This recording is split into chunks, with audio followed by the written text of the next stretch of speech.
forever. He asked, "Which of thy shepherds pleased thee for all time?"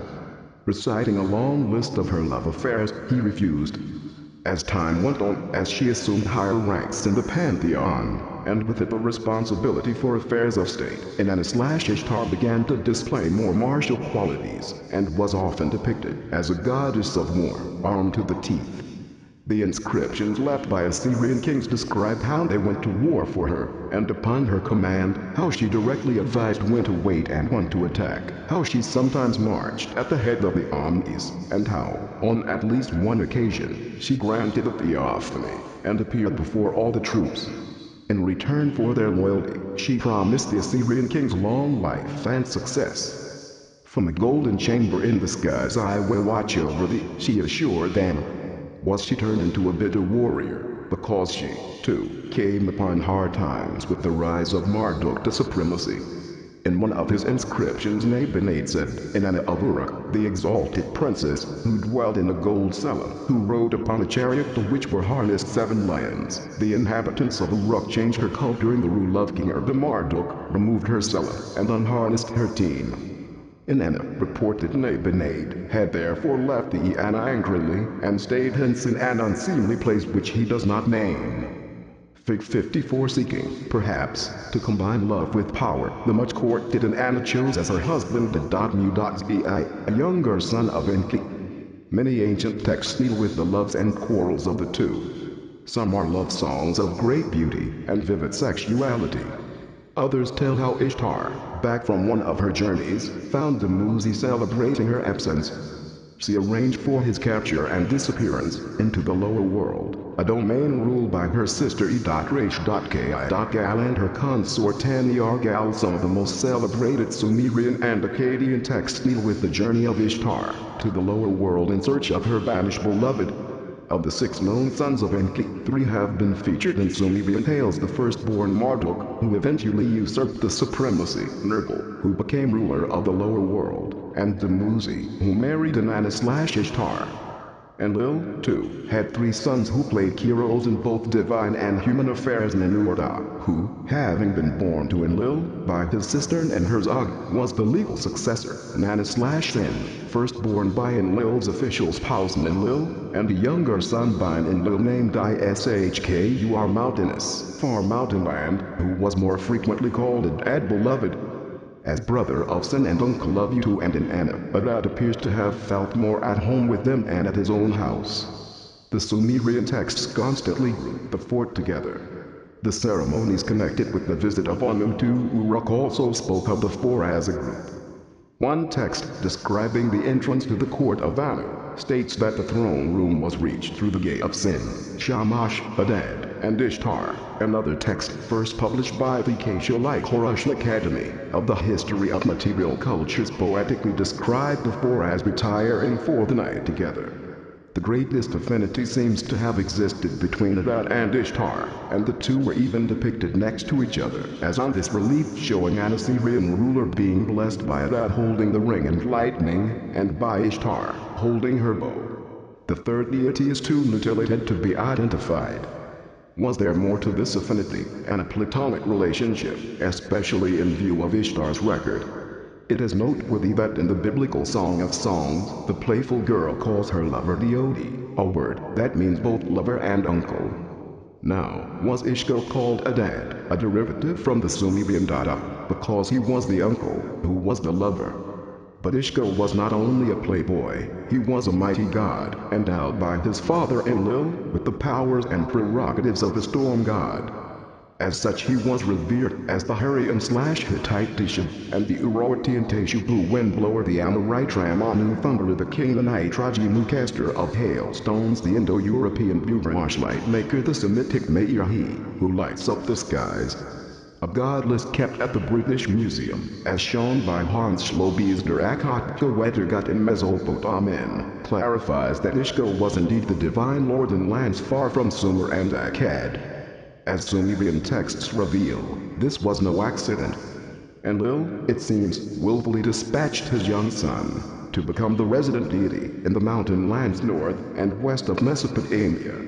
Why did Enlil dispatch his youngest and beloved son away from Nibiru? Several Sumerian epic tales have been found about the arguments, and even bloody struggles among the younger gods. Many cylinder seals depict scenes of God battling God. It would seem that the original rivalry between Enki and Enlil was carried on and intensified between their sons, with brother sometimes turning against brother, a divine tale of Cain and Abel. Some of these battles were against a deity identified as Ger. In all probability, Ishkur/Adad. This may well explain why Enlil deemed it advisable to grant his younger son a far-off domain, to keep him out of the dangerous battles for the succession. The position of the sons of Anu, Enlil, and Enki, and of their offspring, in the dynastic lineage emerges clearly through a unique Sumerian device, the allocation of numerical rank to certain gods. The discovery of this system also brings out the membership in the great circle of gods of heaven and earth. When Sumerian civilization blossomed, we shall find that this supreme pantheon was made up of 12 deities. The first hint that a cryptographic number system was applied to the great gods came with the discovery that the names of the gods Sin, Shamash, and Ishtar were sometimes substituted in the texts by the numbers 30, 20, and 15, respectively. The highest unit of the Sumerian sexagesimal system, 60, was assigned to Anu. Enlil was 50, Enki 40, and Adad 10. The number 10 and its 6 multiples, within the prime number 60, were thus assigned to male deities, and it would appear plausible that the numbers ending with 5 were assigned to the female deities. From this, the following cryptographic table emerges: male 60, Anu 50, Enlil 40, Ea/Enki 30, Nana/10. 20, U2/Shamash 10, Ishtar/Adad 6 male deities, female 55, and 4.5, Enlil 35, Ninki 25, Ningal 15, Inanna/Ishtar 5, Ninhursag 6 female deities. Ninurta, we should not be surprised to learn, was assigned the number 50, like his father. In other words, his dynastic rank was conveyed in a cryptographic message. If Enlil goes, you, Ninurta, step into his shoes, but until then, you are not one of the 12, for the rank of 50 is occupied. Nor should we be surprised to learn that when Marduk usurped the Enlilship, he insisted that the gods bestow on him the 15 names, to signify that the rank of 50 had become his. There were many other gods in Sumer, children, grandchildren, nieces, and nephews of the great gods. There were also several hundred rank and file gods, called Anunnaki, who were assigned, one may say, general duties. But only 12 made the great circle. The Nephilim, people of the fiery rockets. Sumerian and Akkadian texts leave no doubt that the peoples of the ancient Near East were certain that the gods of heaven and earth were able to rise from earth and descend into the heavens, as well as roam earth's skies at will. In a text dealing with the rape of Inanna/Ishtar by an unidentified person, he justifies his deed thus: one day my queen, after crossing heaven, crossing earth in Enna, after crossing heaven, crossing earth, after crossing Elam and Shubert, after crossing the higher and you approached weary, fell asleep. I saw her from the edge of my garden, kissed her, copulated with her. In Enna, here described as roaming the heavens over many lands that lay far apart, feats possible only by flying, herself spoke on another occasion of her flying.